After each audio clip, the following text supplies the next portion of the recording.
It's working against me. Woo! And gravity wants to bring me down. Oh, never known what makes this man with all the love that his heart can stand. Would dream of ways to throw it all away. Hey, hey, yeah, yeah, gravity, working against me. Yeah, gravity has taken better men than me. Well, how can that be? Keep me where the light. Keep me where the light. Keep me where the light. Keep me where the light. Keep me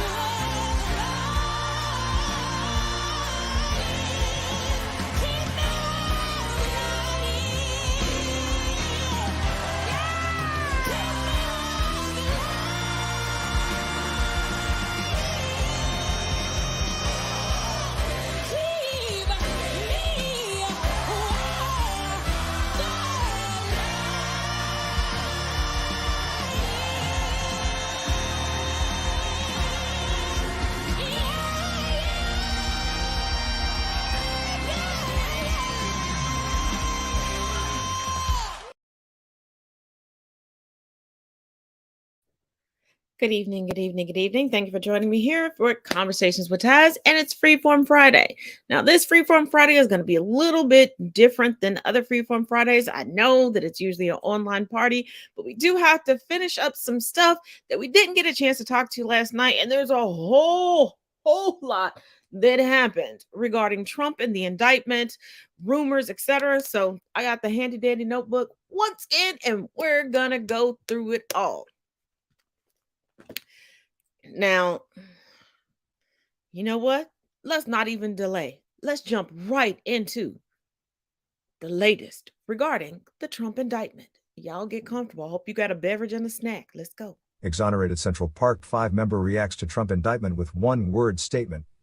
Yusuf Salaam, one of the 5 New York teens wrongfully convicted and imprisoned for the 1989 rape of a jogger in Central Park, issued a brief statement following Thursday's criminal indictment of former U.S. President Donald Trump, who called for bringing back the state's death penalty to execute the defendants and never apologized after they were cleared. Salaam tweeted, "For those asking about my statement on the indictment of Donald Trump, who never said sorry for calling for my execution, here is karma." Trump spent $85,000, over $200,000 today, on a full-page ad that ran in all 4 of New York's major newspapers calling for the restoration of capital punishment so that the Central Park 5 could be executed. The ad read, in part, "The 5 Black and Latino teens Antron McCray, Kevin Richardson, Raymond Santana, Corey Wise, and Salaam were beaten and coerced by New York City police into falsely confessing to the rape. They spent years behind bars for the horrific crime that they did not commit." Salaam, who was 15 years old when his life was upended, was imprisoned for 6 years and 8 months before his exoneration. In a 2019 interview with the BBC, Salaam, who is now a motivational speaker, said that "I look at Donald Trump, and I understand him as a representation of a symptom of America. We were convicted because of the color of our skin. People thought the worst of us," he added. "And this is all because of prominent New Yorkers, especially Donald Trump." In a statement, National Action Network founder and president Reverend Al Sharpton said that it's not lost on those of us who were there in 1989 that Donald Trump will likely walk into the same courthouse where the exonerated 5 were falsely convicted for a crime they did not commit. Let's not forget that it was Donald Trump who took out full-page ads calling for these 5 black and brown young men to get the death penalty, Sharpton continued. This is the same man who's now calling for violence when he has to go through the same system. The same man will have to stand up in a courtroom and see firsthand what the criminal justice system is like.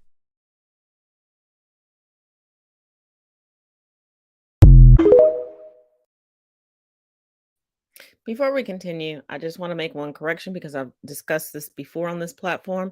There were actually six. The sixth individual was Stephen Lopez.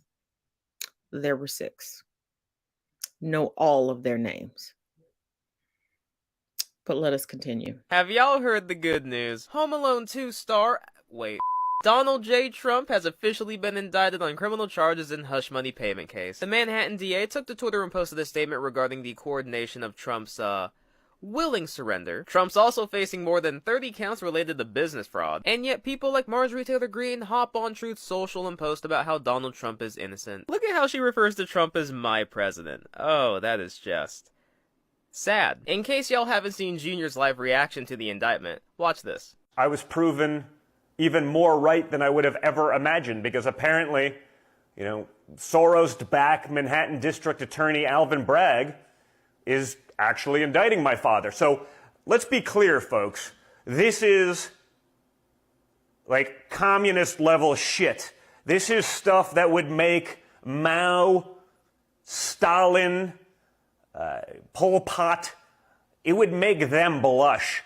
It's so flagrant. It's so crazed. When even like the radical leftists of the Washington Post are out there saying, it's not really based on facts. It's not really based on the law. It's not really based in reality, but it's 100% based on politics. When your enemies are saying that,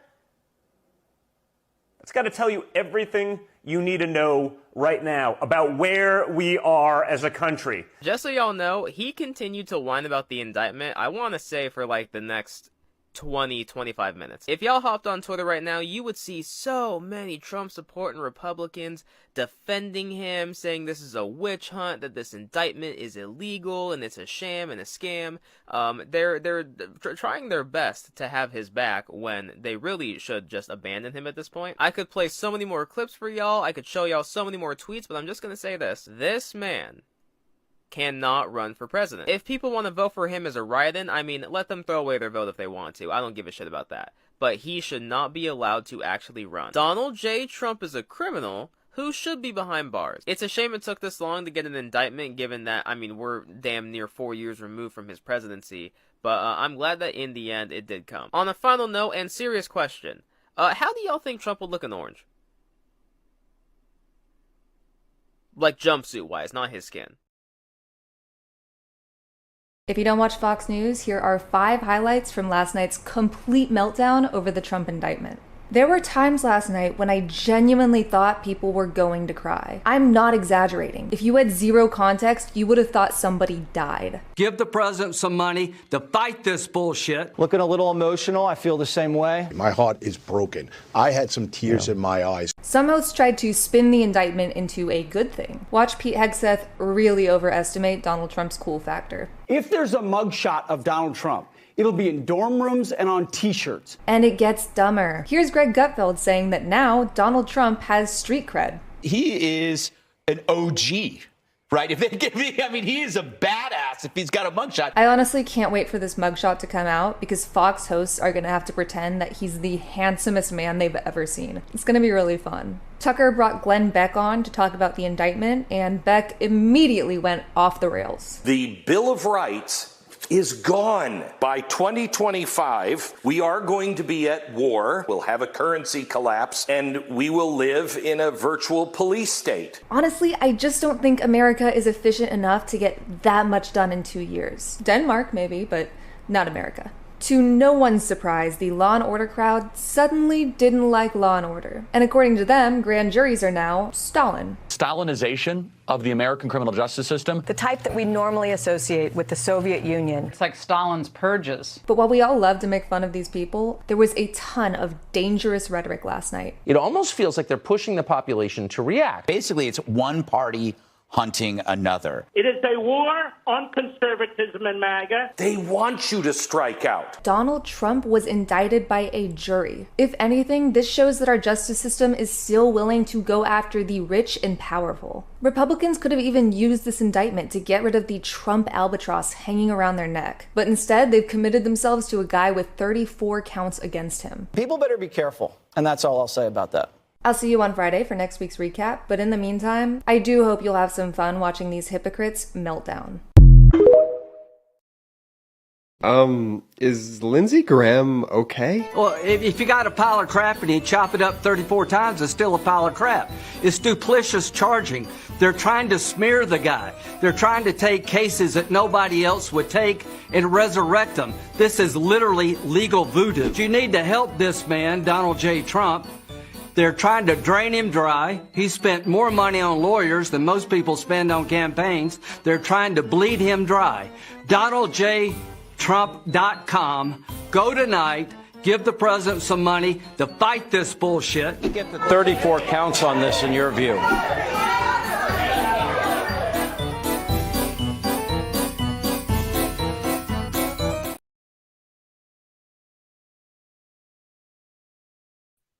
Real quick, why would a billionaire need your money to fight his personal legal battles, especially when we know he doesn't pay any of his bills and lives in subsidized housing? Why do you think he's living in Mar-a-Lago? But y'all make fun of people who live in extended stay hotels. He's got the most extended stay. But let's continue. Specifically, the question of Trump turning himself in to face arraignment. There is one thing that has happened today, not the indictment itself. The thing that has happened today that does potentially pose a threat to us as a country. We got one Trump lawyer telling reporters early next week, Trump will turn himself in. Within 5 minutes of that first statement from Trump's lawyer, a Republican politician named Ron DeSantis, who is the governor of Florida, made this statement online, saying Florida will not assist in an extradition request, given the questionable circumstances at issue with this Soros-backed Manhattan prosecutor and his political agenda. And that's some of the verbiage in this statement from Ron DeSantis that echoes word for word what Donald Trump said in response to his own indictment today. He's echoing Trump's language exactly, which is fine. Criticizing the legal process, criticizing the indictment, criticizing your perceived political enemies, calling for your supporters to blah, blah, blah. Okay, got it. Saying that the legal process for extraditing somebody from one state to another is something that will not be followed. The Florida governor, if Trump decides that he's not going to turn himself in, that he's going to stay in Florida and come and get me, Florida's not going to allow that process to go forward because it's a former president, because it's Donald Trump. Well, that could break us. Indicting a president, indicting a politician is a normal thing in this country. Trying to say the legal system no longer applies in this country if you try to apply it to our political guy, that is something that can break the rule of law in this country. That is something, I mean, if anything is the first proverbial shot at Fort Sumter today, that shot was fired not by Donald Trump, but by Ron DeSantis. Before we continue, the Secret Service has already admitted that at a moment's notice, they're ready to come and transport Trump. The U.S. Marshals are also on board. And what DeSantis is doing would be going against the U.S. Constitution. Now, last night I was like, why would he do this for a political opponent? And then I had some time to really sit and ponder on it. In the event that a conviction or multiple convictions happen, old Ronnie Boy is setting himself up to add the Trump voter base to his current voter base. Because right now the Trump voter base doesn't like him. And unless he combines voter bases, he doesn't have a chance in hell. And even with that, none of these fascist sycophants have a chance to gain the White House. They don't have the votes. They don't have the people. And Ron knows this. That's why he wants to change the law in Florida so that he doesn't have to vacate his gubernatorial term because he knows he can't win. Not this time around. But let's continue.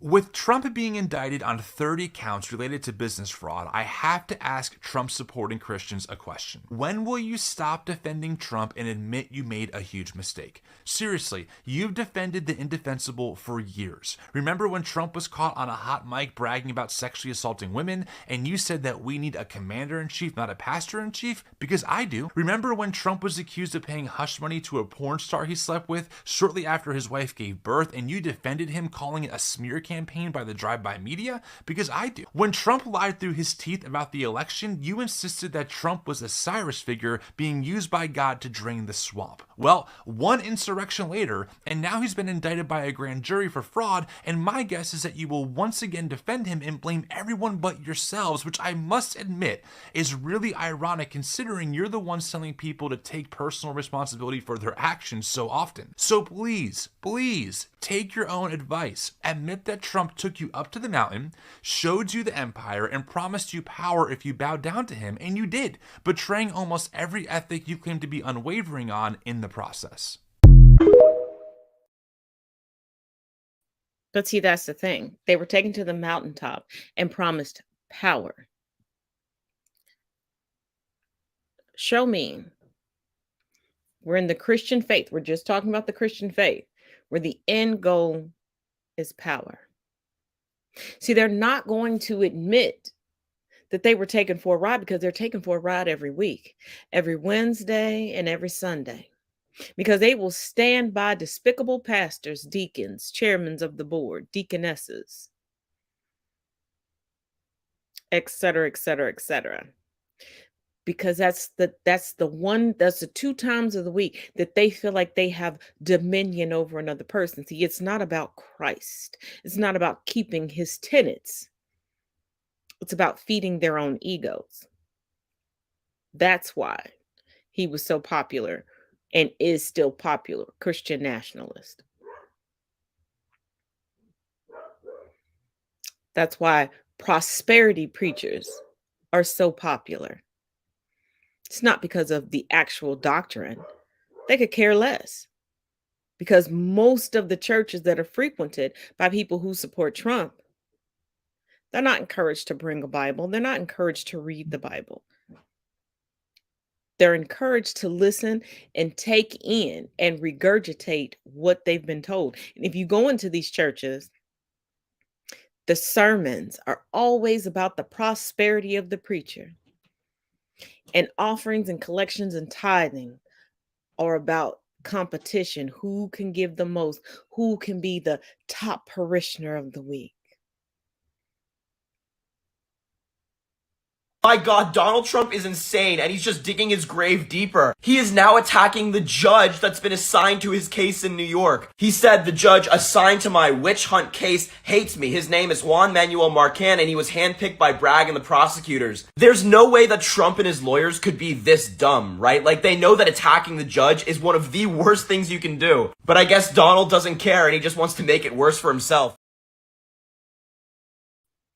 Donald Trump knows, as the racist that he is, America's fueled by racism. That's why he's saying what he's saying. But let's dig into some key points of all of this. First of all, there's nothing within the Constitution prohibiting him, even if he is jailed, from running for president. Now, in the off chance that he gets the numbers to be elected, he would be disqualified then just because of other amendments within the Constitution that would say that he wouldn't be able to fulfill all the duties of POTUS. Because if he's incarcerated, he can't meet with foreign leaders. He can't, Now, he's set to be arraigned on Tuesday. World leaders at this point are hesitant to comment publicly just in case he wins all of these cases and is elected, because, that could cause some problems for them. There is no comment from the White House, which is completely understandable because 2024 is an election year. Any comment from the White House could potentially look like election interference, and nobody wants that. He will be processed secretly with the help of the Secret Service on Tuesday. According to his legal team, there will be no plea deal, even though the indictment is still sealed. They don't even know precisely what he's up against. And this judge is the same judge that presided over the conviction of the previous CFO of Trump Organization. Since the indictment, Trump has been calling upon his GOP allies, specifically within the House, And he's also been fundraising like a lot. He is requesting that his allies put forth an alternate narrative regarding his indictment. Now, there are some of his allies that are remaining silent until the charges are known, because if they start putting out, like we saw Lindsey Graham doing, a certain narrative, and then the charges come out and that narrative doesn't match up, it looks bad for everybody all around. Now, via social media, he's questioning a whole lot. Where's Hunter? Where's Hunter? They're still investigating Hunter for multiple things. His taxes, all sorts of stuff. Yeah, like the GOP is so hung up on the laptop, but there are areas and instances where Hunter Biden may actually be guilty of crimes, but the GOP is focused on the wrong thing. This is why they shouldn't be left in charge of anything. Now, regarding the hush money indictment, which is what we're looking at currently, the judge is Judge Juan Merchan. He presided over the 2022 Weisselberger, the Trump Organization's CFO, trial. On Fridays, he presides over mental health cases. And he may, this is just speculation from a lot of people that are in the know, that during the court proceedings, he may only permit still photographs and not live video coverage. Now, fundraising has been off the chain since the indictment was announced. T-shirts are currently available on Trump's site with the indictment date on it and his Trump logo. And this is important that all this fundraising is like so expeditious, because today is the day for the first quarter report. It's the deadline for the first quarter reporting regarding campaign funds. And just to be fair, and in all honesty and disclosure, all sides of the aisle have been using this indictment for their fundraising needs. Now, regarding transporting Trump to be processed and booked, it'll more than likely be handled by Secret Service to escort him to the processing, but he will be flying into NYC on Monday night, and he will stay at Trump Tower or a Trump property, but he will have an exorbitant amount of Secret Service agents there to make sure he doesn't slip and slide, dip and dive. Now, there are a lot of rumors / falsehoods going around, so I'm going to list those falsehoods for you right here. Now, the biggest one that I saw was the judge that will be presiding over this forced Weisselberg, the former Trump Organization CFO, into a plea.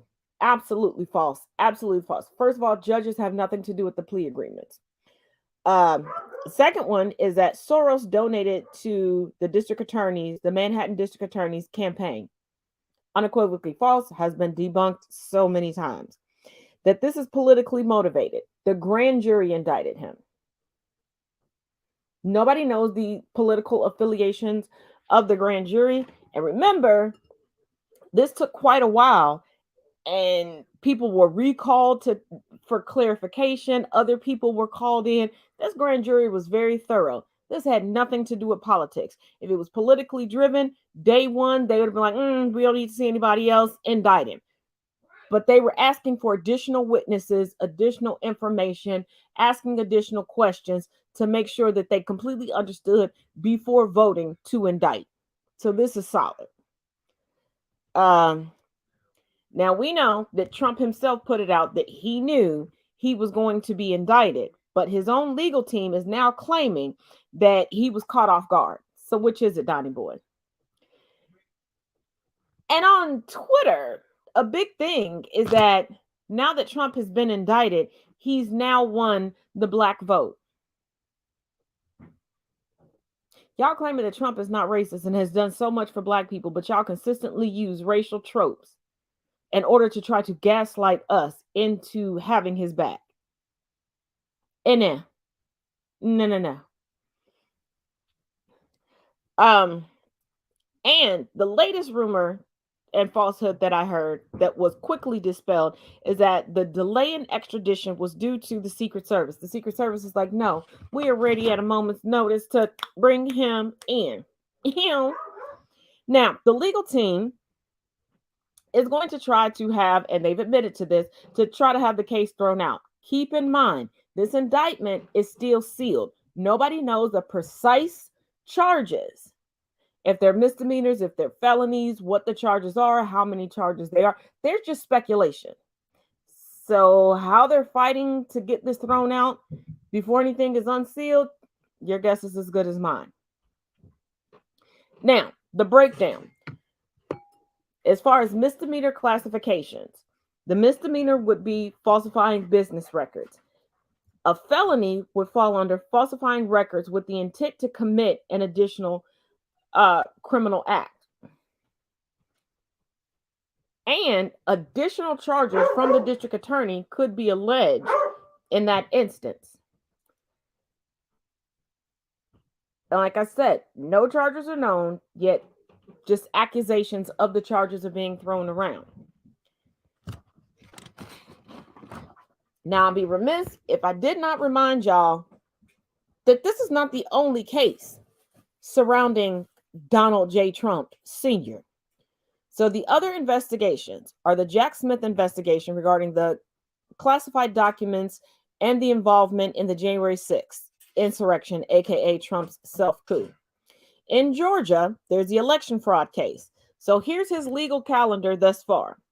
On April 4th, he will be there for the hush money arraignment. On April 10th, he will be there to give a deposition regarding the case with the New York Attorney General regarding financial crimes. On April 25th, the day after my birthday. And if you want to send me a lovely birthday gift, you can just order something from my website. The E. Jean Carroll case, the civil case, begins. On May 1st, the Fulton County DA must respond to the election interference probe and grand jury. Now, it's still to be determined regarding the classified documents in January 6th involvement situation. Now, you see why I had to bring out the handy dandy notebook? And also, coming from AOL.com, Trump faces about 30 counts in New York grand jury indictment. Former President Trump is facing about 30 charges in New York City related to document fraud connected to hush money he allegedly paid to cover up affairs. Two sources familiar with the matter told NBC News after he was indicted Thursday. The exact charges are unknown because the indictment remains under seal until Trump, who was campaigning to reclaim his presidency in 2024, appears in court for his arraignment. This is expected on Tuesday, though Manhattan District Attorney Alvin Bragg could unveil the charges sooner. The case is just one of at least 3 criminal probes into Trump, who during his single term in office also earned an ignoble distinction of being the only U.S. president to be impeached twice. Told y'all. And keep in mind, nobody in New York loves him, especially Manhattan.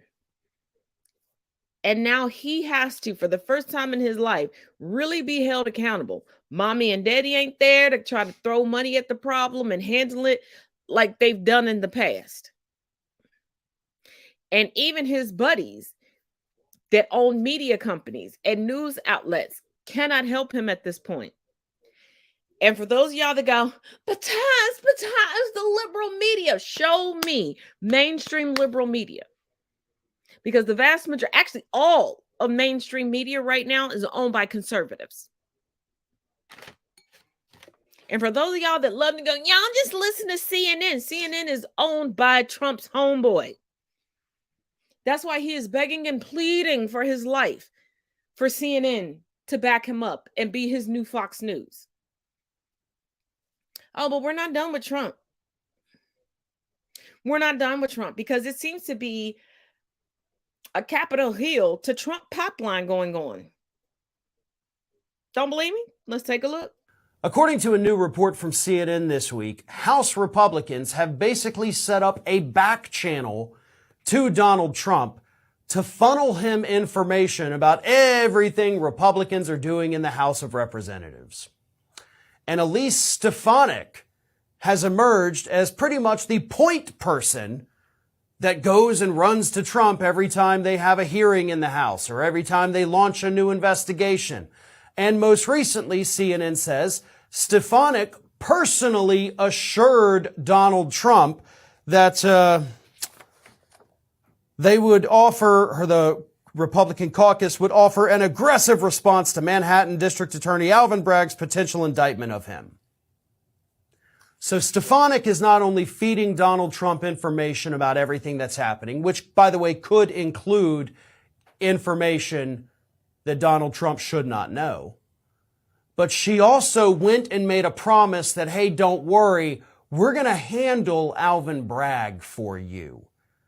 Even though that's out of their jurisdiction, even though that's not their job, even though Bragg has not done a single thing wrong, that is what she allegedly promised him.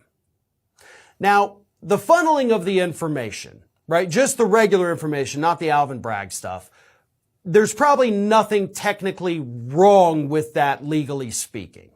Donald Trump, as the former president, does still have a security clearance. So even if they are feeding him classified information that he's not supposed to have, it's probably not illegal because he still has the clearance.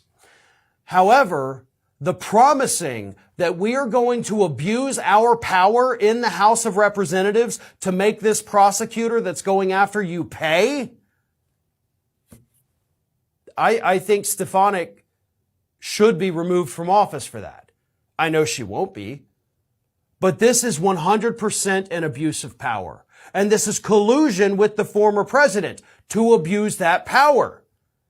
This is the kind of thing that Merrick Garland needs to stand up and be like, whoa, whoa, whoa, whoa, whoa. Now you're treading into my territory now where I have jurisdiction over this.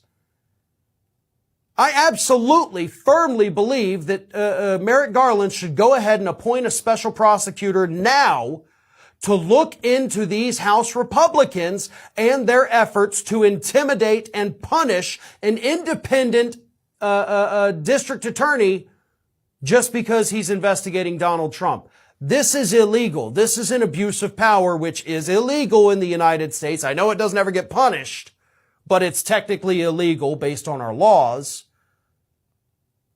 And here we have this report from CNN, of all places, saying this is what happened. Stefanik made these promises. They're assuring Donald Trump that they're going to take down Alvin Bragg before Bragg can take down Trump. If that's not an abuse of power that deserves to be prosecuted, then I don't know what is.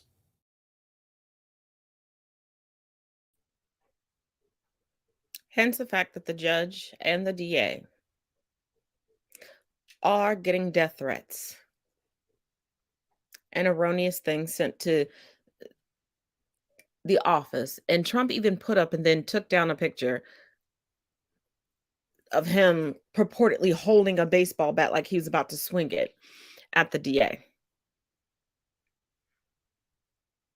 Just so y'all know, the DA didn't indict Trump. The grand jury did.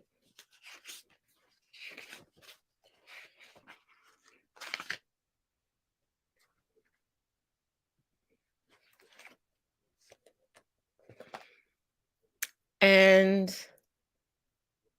let me just throw this bone to any Trump supporters who may make their way over here. You're not helping Trump by threatening people, by trying to intimidate the court. You'll just make things worse for him and for you. But Trump's already just like gift wrapping beautifully and gifting everyone convictions regarding him. Not sure what I'm talking about? Remember when I told you about the Jack Smith, the DOJ investigation? You know, Special Master Jack Smith? Well, you know, Trump on Monday, after his little soft ban off of Fox News, well, Fox Entertainment News, he put some nails in his own coffin. I mean, the hush money trial already speaks for itself because let's face it, he was a conspirator that just happened to be uncharged because he was still a sitting president when Michael Cohen was arrested, perp walked, indicted, sentenced, and served jail time. This is pretty much a slam dunk. They have all the evidence. But take a look at how Trump told on himself recently. So on Monday evening, Donald Trump made his triumphant return to Fox News after being soft banned for about 6 months. And Trump sat down with Sean Hannity, and Hannity did his best to help protect Trump. You know, set him up with these softball questions like, just admit you would never break the law, and then we'll go from there. Let me read you this exchange of this interview that, by the way, even conservatives on Fox have said is the worst interview Donald Trump has ever done. They are shocked by how bad Donald Trump performed, and it's because of this exchange that I'm about to read to you. Sean Hannity asked Trump, "I've known you for years. I can't imagine you ever saying, 'Bring me some of the boxes that we brought back from the White House. I'd like to look at them.' Did you ever do that?" "I would have the right to do that," Trump said. "There's nothing wrong with it." So Hannity gets a little nervous. He's like, "But I know you. I don't think you would do it." And then Trump responded, "I don't have a lot of time, but I would have the right to do that. I would do that."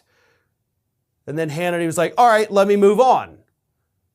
And Trump didn't want him to move on. So Trump kept doubling down on, "Yeah, I'd break the law." Trump says, "This is the Presidential Records Act. I have the right to take stuff. I have the right to take stuff and look at stuff. I have the right to look at stuff." Have your lawyers literally not explained to you what the Presidential Records Act is?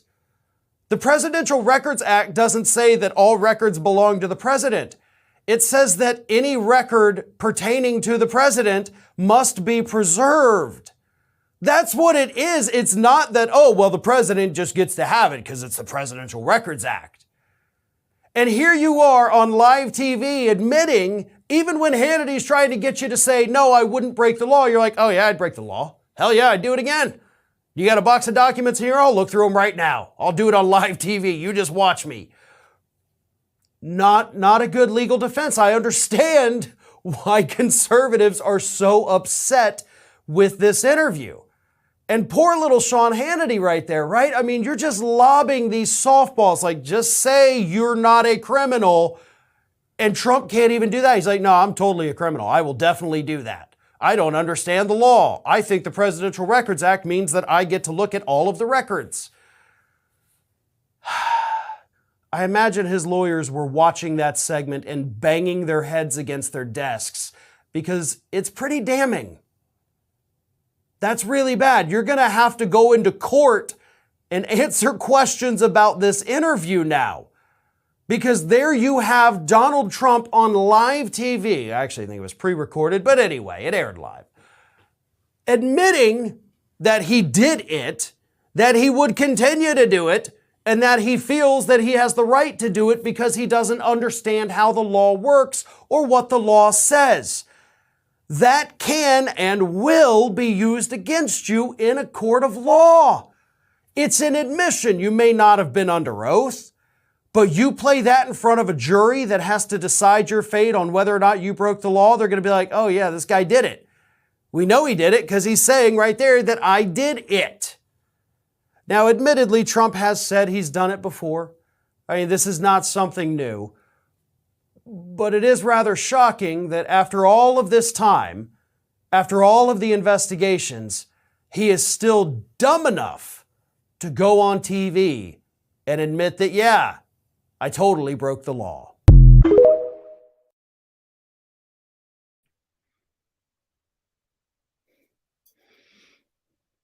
This is what happens when you follow the whole George Bush, no child left behind BS. When you give out participation trophies.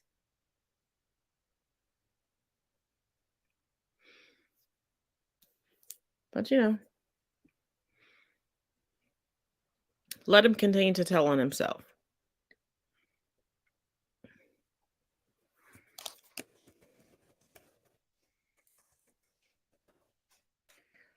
Yeah, it is what it is. But let's get to the ad and let's move on from Trump.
Kaylee Scott, a transgender United Airlines flight attendant who was featured in a 2020 Trans Day of Visibility video for the airline, has died by suicide. With the support from the company, our business resource group for LGBTQ plus employees, and all of my loving coworkers, I'm living confidently as my true self.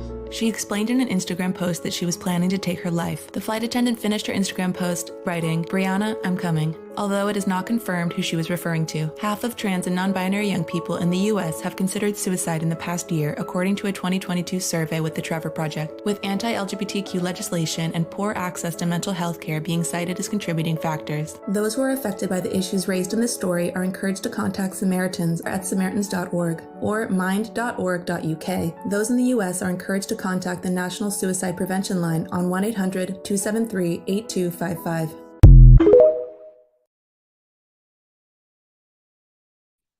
Those of you that have been around for a while, you know that I used to have a trans community panel. And I stated at the beginning of the year that I wanted to get back to my panel discussions. Unfortunately, I was hospitalized for a while, and it's taken me a while to even things out. But if you are a member of the trans community, or you know someone that is a member of the trans community, please contact me if you would like to be a member of this monthly panel. This is not a one and done. This is a monthly ongoing panel to not just educate people regarding the trans community, but a way for you to expand your care network, your support system. I want to bring together people so that other people know, hey, I'm not the only one going through this. Hey, I'm going through something similar. Or we live in the same city, we live in the same state. We can look out for each other, things like that. And just a place to dump. I have no problem with any marginalized community using any of my platforms as their online journals. So, Just wanted to put that out there. Now, if you're a fan of Marvel, whether the MCU or Marvel Comics, or a combination of them both, there's some good news that's happened. Let's get into it.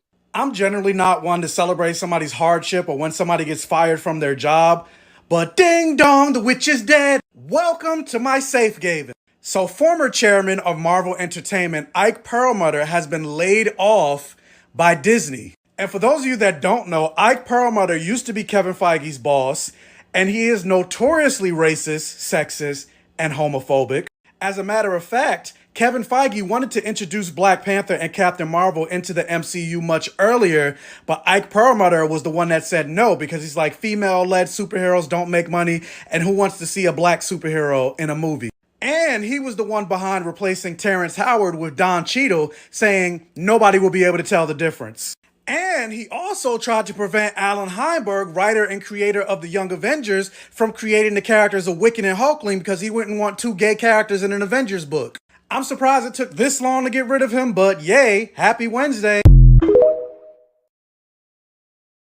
It's a big day for justice because the incredibly unpopular Ike Perlmutter was fired from Marvel Entertainment today. Now, for those of you who don't know, some of Ike Perlmutter's greatest hits include being a racist and a misogynist and preventing Iron Man 3 from being the greatest MCU film ever made by being a misogynist. Don't get me wrong, Iron Man 3 is still fantastic and I will not hear Iron Man 3 slander, but it could have been markedly better if Shane Black, the writer-director's original plan to have Maya Hansen be the actual bad guy. Why was she not allowed to be the actual bad guy? And we got glowy Guy Pearce? Because Ike Perlmutter didn't think she'd make a cool enough action figure, and they really needed those toy sales. And I mean, obviously, what excellent decision making. This Aldrich Killian action figure, complete with removable sockless loafers, was definitely the hottest toy that Christmas season, right? No? Oh, that is shocking. Oh my god. And you might be thinking to yourself, Stoops, it's been 10 years. How are you still not over this? Because Shane Black writes perfect movies. I don't understand how a guy who's capable of this gets his script revised by a guy who's focused on toy sales. Rebecca Hall is one of the most underappreciated actors of our time. She is a generational talent, and she should have been the star of this movie. Anyway, it's a testament to how talented Shane Black is that Iron Man 3 still rules. Trevor Slattery is awesome, and it's the most likable Tony's ever been. So, yeah, happy day, I guess. I'm still bitter.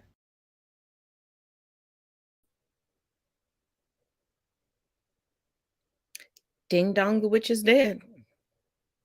Now, from one problematic white man to the next, let's deep dive into Jim Jordan. You know, at the start of this year, it looked like House Speaker Kevin McCarthy was going to have just the most difficult year out of any Republican in the House. But once the dust settled and he finally won the speakership, Jim Jordan emerged as the Republican who's probably going to have the biggest uphill battle this year because, by God, everything that Jim Jordan has tried to do this year has pretty much blown up in his face. In addition to, of course, getting smacked down by Alvin Bragg's office multiple times last week, apparently something else happened that flew under the radar. Jim Jordan's Judiciary Committee's weaponization hearings produced a small report. A report that most people didn't realize was even released, but it was. And the reason you didn't realize it was released, the reason Jim Jordan hasn't been out there highlighting this report of how they've determined the government was weaponized to take on conservatives, is because this report literally proves the exact opposite. Specifically, this report released, I believe, last week, it may have even come out before that. Jim Jordan's committee put together this report that was supposed to show how the DOJ had allegedly been weaponized to go after parents who were speaking up at school board meetings to protect their poor, innocent little children. Well, what the committee wrote instead was that, yeah, the DOJ kind of did the right thing because some of these parents literally threatened to kill school boards. Let me read you this quote from one woman that the DOJ investigated. This is mentioned in their report. And here is what this woman stood up at a school board meeting and told the panel. "We're coming for you. Take it as a threat. Call the FBI. I don't care. You're all either going to be recalled or we're all coming for you. That's what's happening." So in their attempts to paint the DOJ as this out-of-control, politicized weapon of President Biden, what they actually found was that the DOJ investigating some of these parents had every right to do it because they may have been threatening to kill school board members and teachers and principals and administrators. By the way, we already knew that. I mean, most of these ranting and raving lunatics that had been showing up at school board meetings for the last 2 years, there's video of it. Most school board meetings are already videoed just to make sure that nothing gets, taken out of context or shown in a negative light. They videotape these things. And when they're not videotaping, everybody else in that audience, probably literally everybody in the audience has a cell phone with a camera on it. So these things get leaked to social media. That quote I just read you is not new. Okay, this was not something that Jim Jordan's committee uncovered. That was a viral video a year or so ago. So for anybody that was thinking, oh, but the DOJ shouldn't be going after the parents. No, they should. That's actually their job. It got to the point where states actually had to pass legislation to further protect school board members. The DOJ made it clear at the time that due to the increasing and unprecedented number of threats against school boards and teachers and administrators and all that they were going to prioritize their safety by investigating these people going and making these horrific claims. So that's not shocking. I don't know what Jim Jordan thought he was going to find, but everything he did find blew up in his face because it's the exact opposite of what he wanted to prove. He has instead proved that the DOJ did the right thing, which of course is why he's not out there publicizing this mini report. Now, the committee is not done. They still got more weaponization to look into. But as I talked about in the past, it's not going well for Jordan. Not only does he have this report that basically shows that everything he says is false, he also brought in those alleged whistleblowers who were really just anti-government people who had no information to give to prove any of the points they made, and Jordan became a laughingstock because of that. And then again, last week, Alvin Bragg made Jim Jordan a laughingstock once again, so back to my original point as I started this video, yeah, Jim Jordan's having a bad year. And hopefully, it just continues to get worse from here. So Jim Jordan's fake investigations in the House are not going well. He just allowed witnesses to make wild and patently false allegations, then dismiss those witnesses without giving Democrats on that same committee a chance to question those claims and those witnesses. I would point out that last Congress, the Democrats ran a committee in that Congress for a year and a half, which gave no ability to the Republicans to cross-examine one single witness. So we do believe the ability to cross-examine is important. We also believe in following the custom. That's Mr. false. Sauer. You couldn't question witnesses at a Mr. hearing? Sauer. You are not allowed to question witnesses at a hearing? Is that what you're saying? Mr. Sauer, you deposed Dr. Fauci. Point of order. Mr. Chairman, could you clarify that statement because I find it incredibly hard to believe. Point of order, that's not a point of order. What basis in fact do you Gentlelady have has not for stated a making point of that? order. That assertion? The chair now rests Are we himself just for here his to 5 minutes allege of- wild 5 minutes of allegations questioning. and have no factual Mr. Sauer, thing to pick it up? the gentlewoman has not been recognized. I'd like to Jim Jordan, like most Republicans, are lying. Both Liz and Adam would like to have a word with you, Jim. They're Republicans, and they were on that committee last I checked. Also, Kevin McCarthy chose not to participate in the January 6th committee. That's a big difference. Kevin McCarthy pulled every single one of his nominees from the January 6th committee, so then Democrats had to nominate 2 Republicans to join. And the January 6th committee wasn't a trial. You don't cross-examine witnesses there. And most of those witnesses who provided testimony were Republican. And remember, Jim, you were given the opportunity to provide testimony, and you defied a subpoena. The truth is, Democrats didn't want people who were complicit in January 6th investigating January 6th.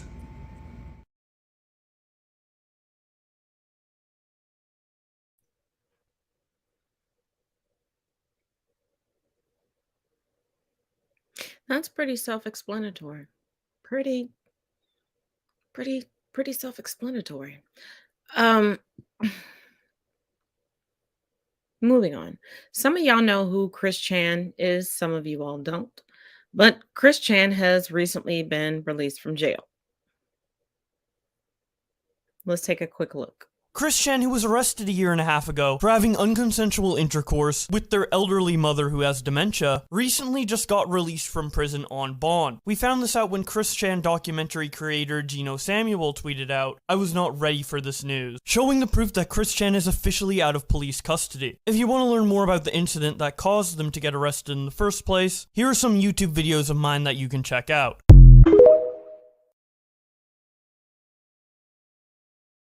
Chris Chan has been released from jail. After about a year and 8 months in jail, Chris Chan was released. The first update we saw, it says that Christine was bonded out of jail, and a lot of people were speculating, well, who paid for the bond to release her from jail? But this actually wasn't the case. This was an error on whoever posted this update. If you look right here to this more recent update, it says, out of custody, released by court order. A lot of people think that they released Christine to send her to like an assisted living facility.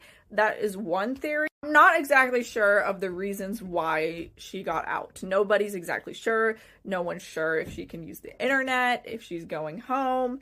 Personally, I really hope that she is not going back to her house because as far as we know, Barbara is still there. There's another theory that the reason she was released was because Barbara has died, so now there's no reason to keep her in jail because the person that she assaulted is dead now.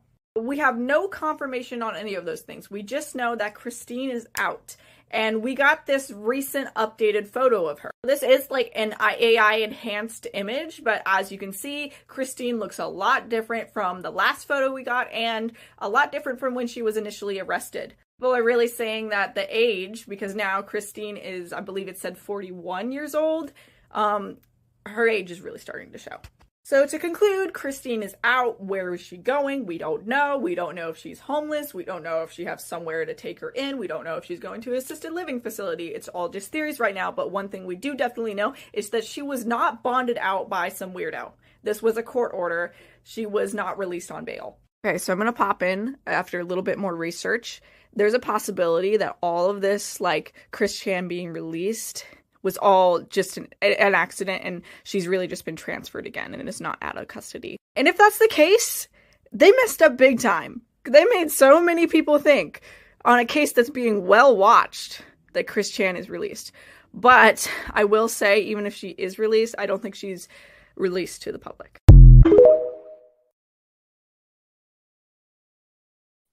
First of all, there will be no hate to the trans community regarding this story. No community is a monolith, and no community will be held accountable for one person's anything. Let me be clear. Second, Chris was arrested due to incest. So all of y'all that are currently on the internet going, you can't be arrested for incest. Yes, you can. Yes, you can. Stop being disgusting. There are a billion people on the planet. Find somebody to have coitus with that doesn't share your bloodline.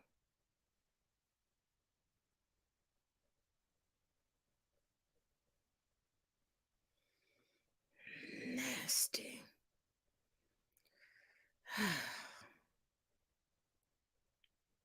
Let's move on to an admission from the GOP.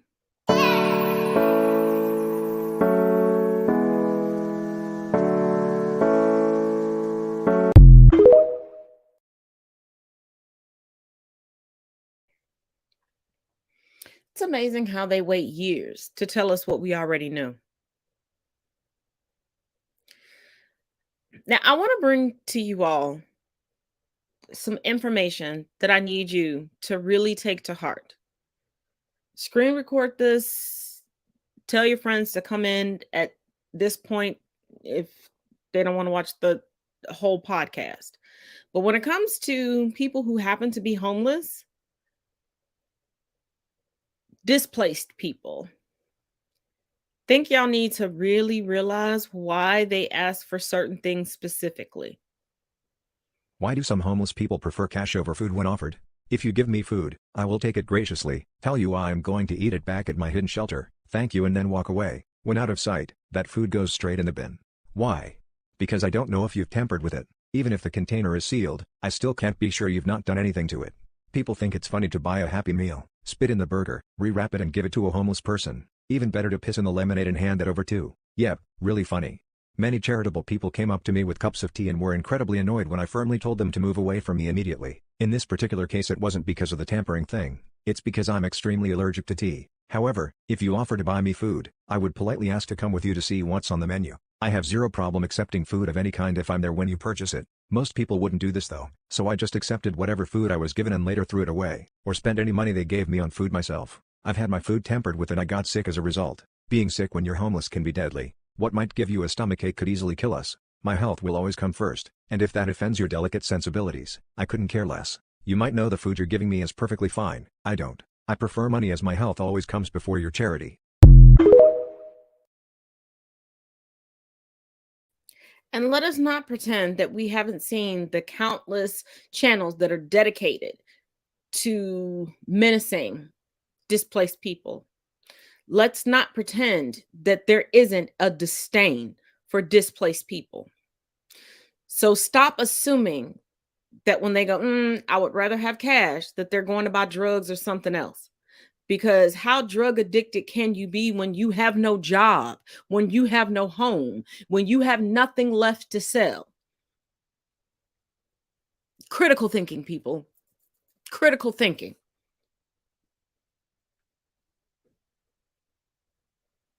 They're legitimately in the survival mode that you cosplay online and in real life every day. Well, if I was, and I have been completely honest, I would make a horrible displaced person. I wouldn't know where to go for resources. And this is why I get so mad at people who were formerly displaced. They're like, well, they could go here. That.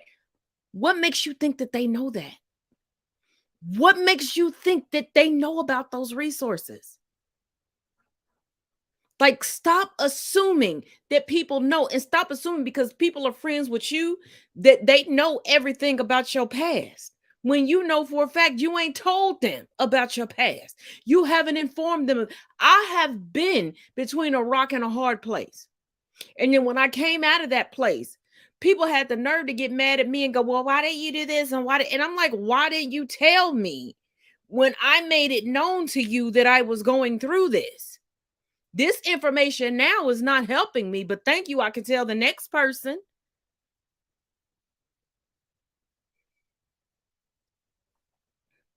Like, just stop. Stop and think.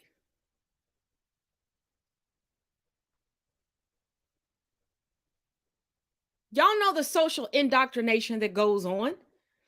I'm so tired of y'all trying to act like brand new newborns that can walk, talk, vote, and buy alcohol.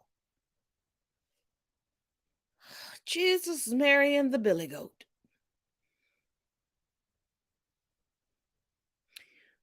But y'all didn't stop being despicable then. Y'all coming after Aaron Brockovich now? Be shamed. Like, I don't care what Destiny or Hassan Piker or fucking liberals say anymore. Like, it is really hard to not be a fucking conspiracy theorist when our government quite literally puts Aaron Brockovich on the terrorist watch list. You're probably not old enough to remember this movie, but back in 1993, there was a utilities company that poisoned the water of residents in California, and they tried to cover it up, and so she used her sex appeal to try and get information and help the residents sue. Fast forward to today, like, she's freaking 60 now. She goes to visit the residents of Palestine, Ohio. Like, she just wants to see firsthand, like, how the residents are dealing with the chemical spill. And they're literally complaining about holes in their lungs and, like, breaking out in rashes. When they're going to visit their primary physicians, they're saying that they're suffering from chemical respiratory illness. They are so afraid. They get so many mixed messages. They're getting a total runaround. They want help. They make a phone call. It goes to Norfolk. Then it says call EPA. EPA says call Norfolk. They don't know where to go. They want to leave. They don't have the means to leave. People aren't coming back. Their animals are sick. Their animals are dying.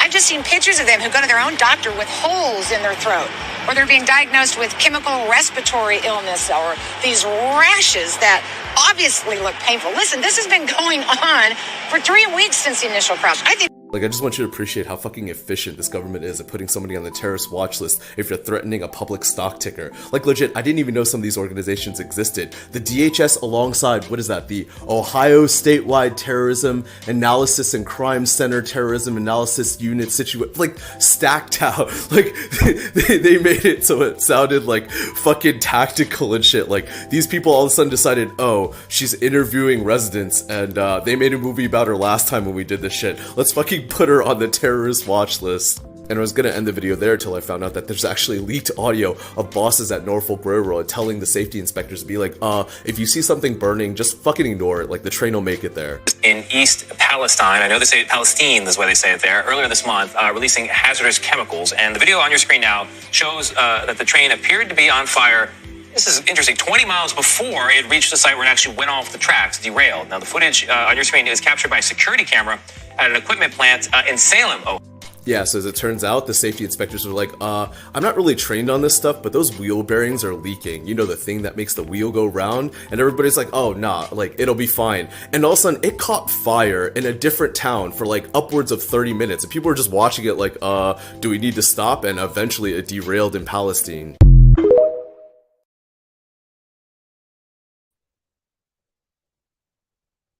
And the federal government is now suing the company. You heard what I said.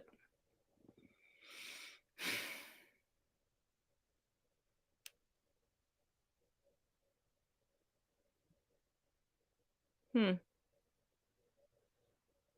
that's not the only interference that's going on. Because we know racist white people going racist white people. Let's take a look.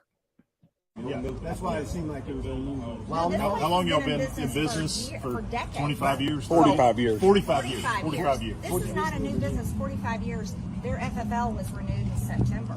Okay. So this is a flagship type of this business. Their flagship. These owners, I mean, they have basically set the standard on the 4-check system, which makes it completely. It's very odd for them to be treated this way, or hopefully they're not being treated that way.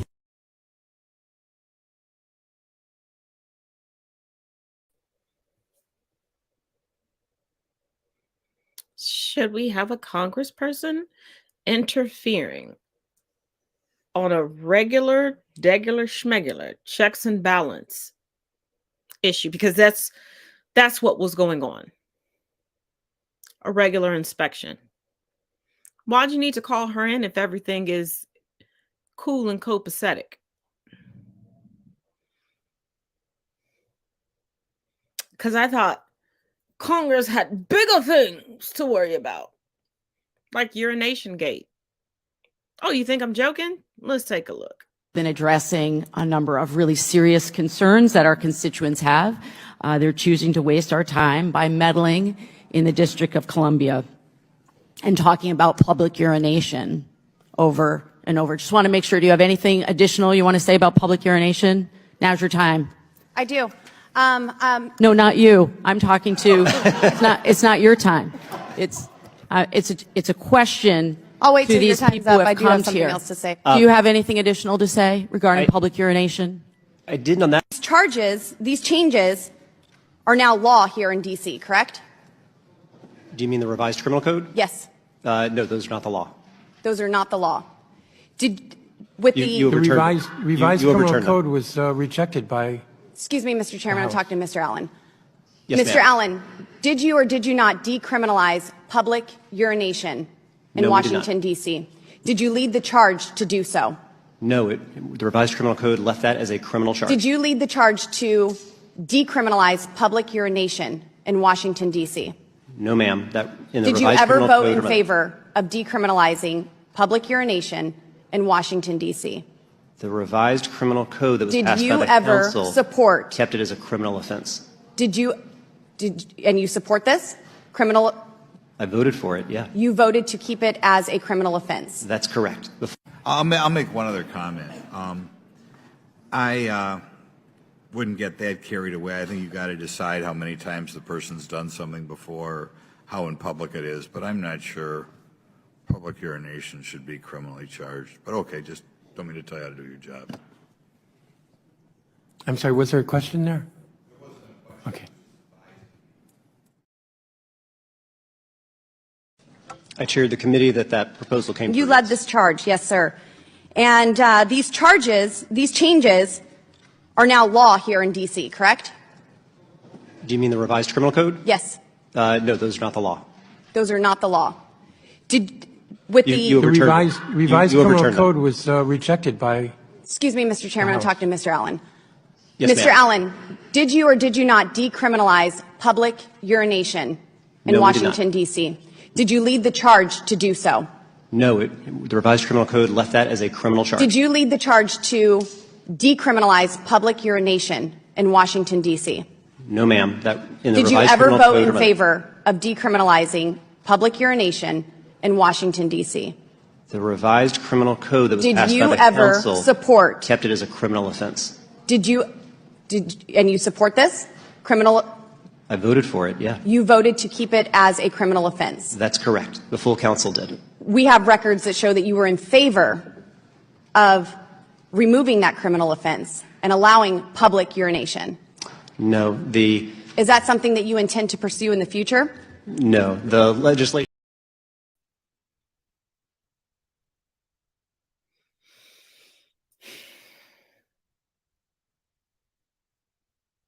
Active duty officers can't get raises.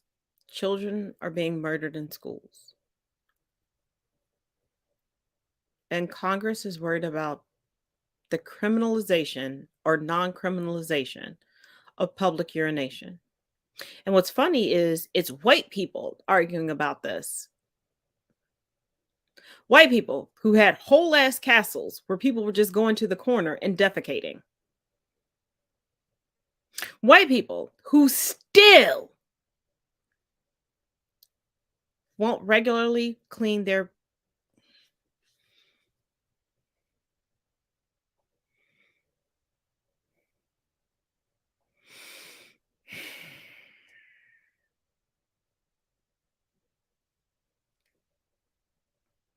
This is US politics. And they say that it's us black, brown, indigenous people of color that are making the United States a laughing stock. No, baby, no, no, baby, no, baby, no, baby, no. But I will say for the second time this week, I'm quite verklempt in clutching my invisible pearls. Because I agree with Rand Paul. Before you come at me, take a look at what he said. You're going to be shocked. Rand Paul just blocked Josh Hawley's fast-track TikTok ban. Now we must take the next step to ban TikTok nationwide to protect the security of every single American. In opposition, this is what Rand Paul argued. Speech is protected whether you like it or not. Before banning TikTok, these censors might want to discover that China already bans TikTok.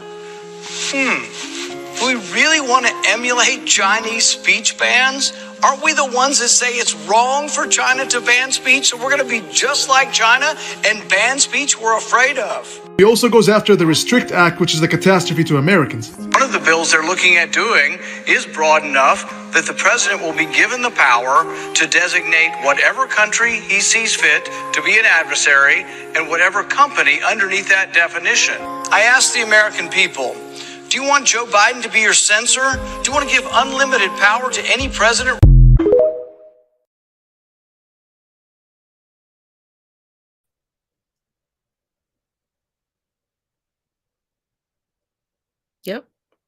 Yep, that Rand Paul said that we have to be in the upside down. We gotta be.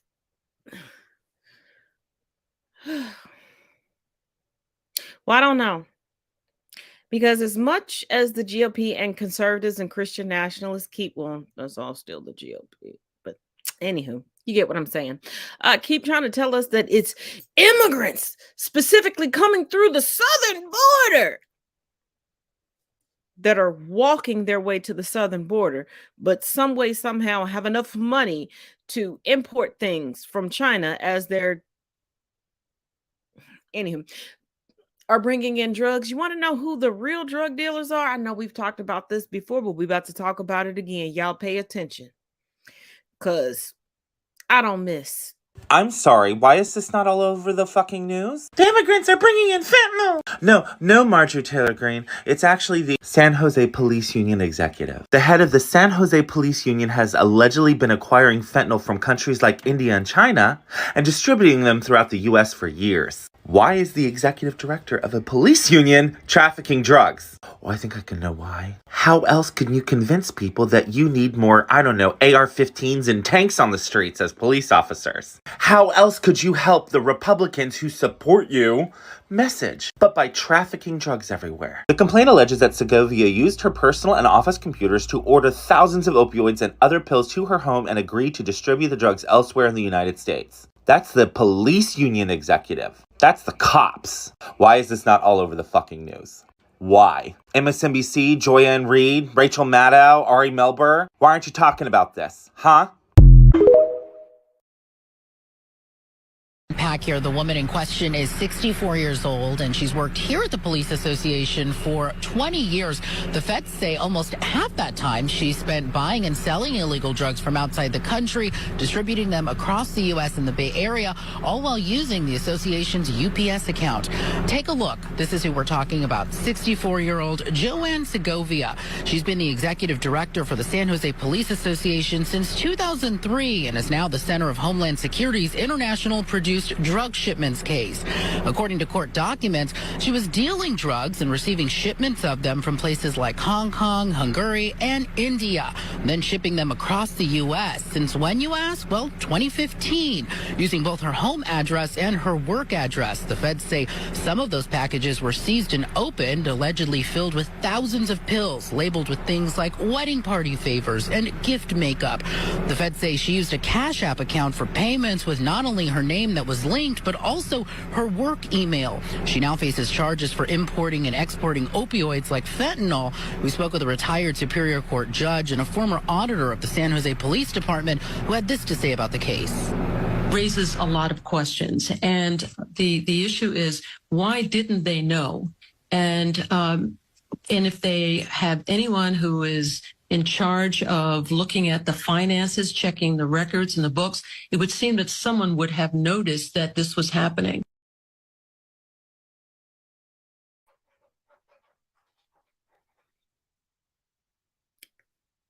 I told y'all before on this podcast, if drugs are going to cross the border, especially the southern border, it's a lot easier for a U.S. citizen to do it. We are checked less harshly and less thoroughly. Hell, I got a story from when my kids were smaller. And because of drug sniffing dogs, and they thought that my kids were going to be afraid of dogs, they moved me straight through. Fortunately, I'm an upstanding person that wasn't smuggling anything, wasn't trying to do anything illicit or illegal. But imagine if I was. But a U.S. citizen with a U.S. passport, U.S. paperwork. And if you add small children to the mix, and I'm saying the southern border, because our northern border, they don't play that. They don't play that. See, the same thing that you can get away with at the southern border, you can't get away with at the northern border.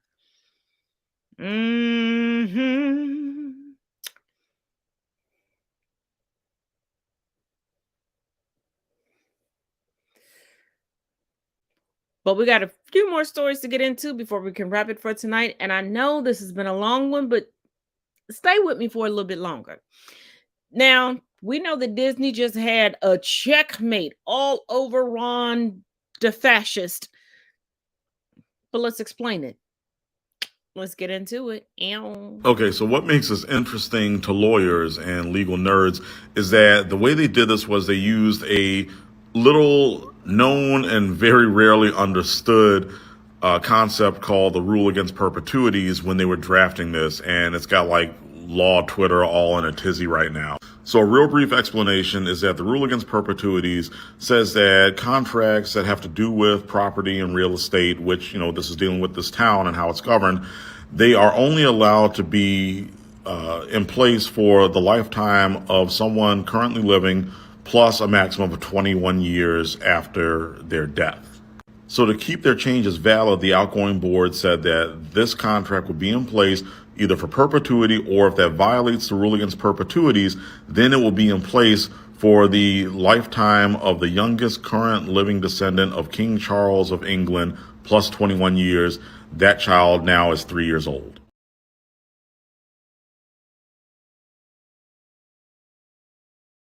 After Governor Ron DeSantis publicly took on Disney last month and successfully proposed a takeover of Disney's Reedy Creek district, his recently handpicked board charged with overseeing Disney World's government services recently discovered they are powerless and are now gearing up for a potential legal battle.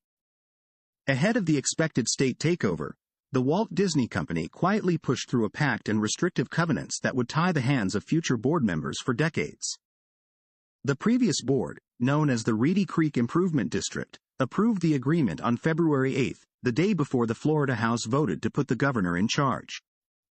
DeSantis ultimately replaced those board members with 5 Republicans on February 27 who discovered the binding agreement that the previous board approved. According to the document, the declaration is valid until 21 years after the death of the last survivor of the descendants of King Charles III, King of England, living as of the date of this declaration, if it is deemed to violate rules against perpetuity. A declaration of restrictive covenants state that the district is barred from using the Disney name or fanciful characters such as Mickey Mouse without the corporation's approval. An unsigned company statement read, "All agreements signed between Disney and the district were appropriate and were discussed and approved in open, noticed public forums in compliance with Florida's government in the Sunshine Law." Now keep in mind the princess rule. That's what we're calling it currently. Now, I know everybody is putting so much stock into Princess Lilibet, Meghan, and Harry's daughter because she is the youngest of the royals at the moment. Keep in mind that it's so many years after the youngest living member. This will go on forever.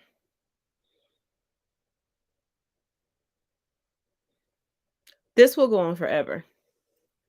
And everybody's focused on Harry and Meghan and their children because Harry and Meghan are living their best life. They are happy, healthy, rejoiceful. They got happy, healthy children.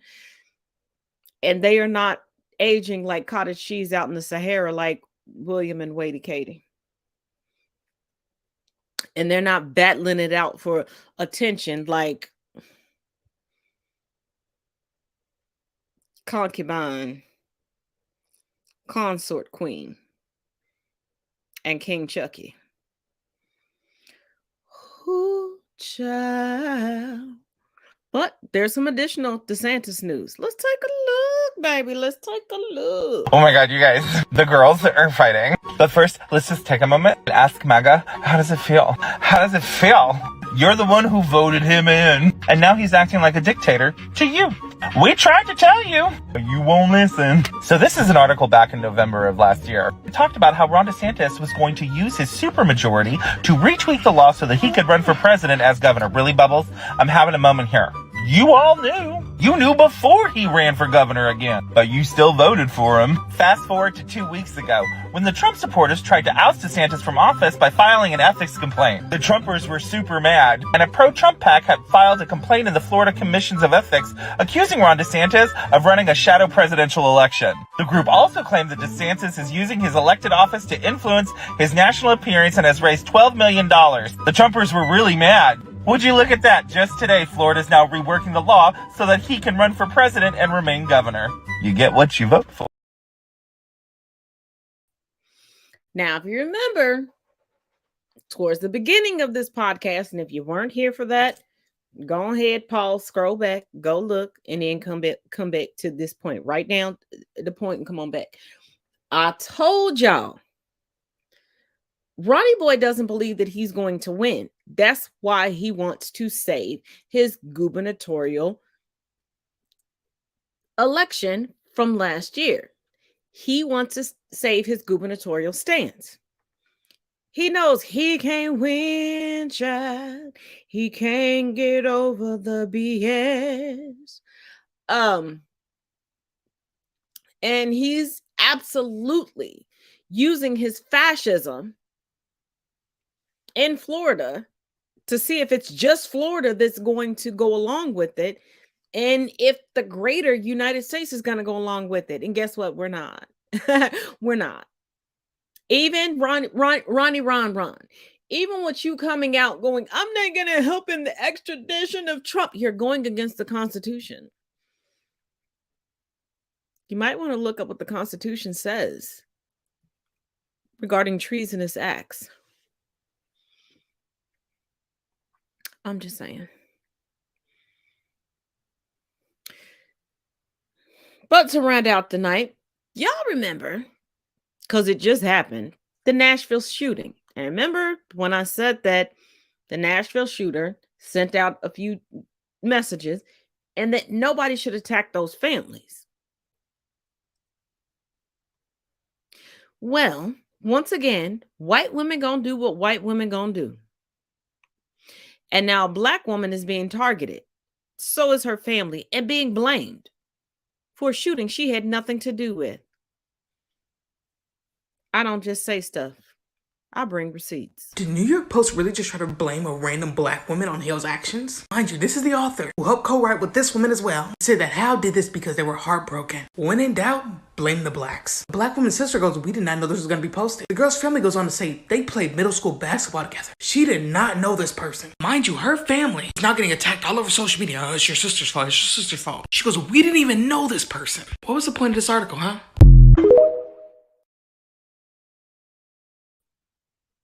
Because white women are going to white women. They will be transphobic and be TERFs. If you don't know what a TERF is, Google is free. So is that DuckDuckGo that y'all love so much. But anywho, let's not get distracted. White women will do anything to take the heat off of white people. I said what I said. And if it don't apply, let it fly. If you become unhinged in my comment section or think that you have a gotcha moment because you went through my link tree to find me on other social media platforms, baby, it don't matter if you're black or white. I'm going to eviscerate your soul. But as always, thank you for joining me here on Conversations with Taz on Freeform Fridays, and make sure you check out the links in the description of this video, and make sure you subscribe to the channel and click the bell so that you can be updated on everything. And let me leave you for the night on this note, including each one teach one, each one reach one. B died at 3 a.m. on Saturday morning, yesterday. Is this Sunday? Yes. Yesterday morning. You know, I was looking at some footage on YouTube about B. Arthur, and I noticed that in a lot of the clips, there you were, right by her side. Well, good. Good. She's been right there for a lot of my professional life. Let's see, we did Maude I was on it for 5 years, and then we did Golden Girls. She was on it for 7, so that's 12 years that we worked daily in a sitcom. I'm glad that she's out of the pain that she was undergoing, and she wasn't having any fun, but I'm so glad that she had fun with her one-woman show, that she got to do that, because she had told me back when we were doing Maude that all she really wanted to do was sing in front of an orchestra. Really? And she got to do it. She got to do it big time. Got to do it on Broadway, and then she toured, and she was all over the country, she was all over the world. Someone said today, my friend Sandy Shepard said, yeah, just like the Beatles, there are only 2 of you left. And I said, well, who am I, Ringo?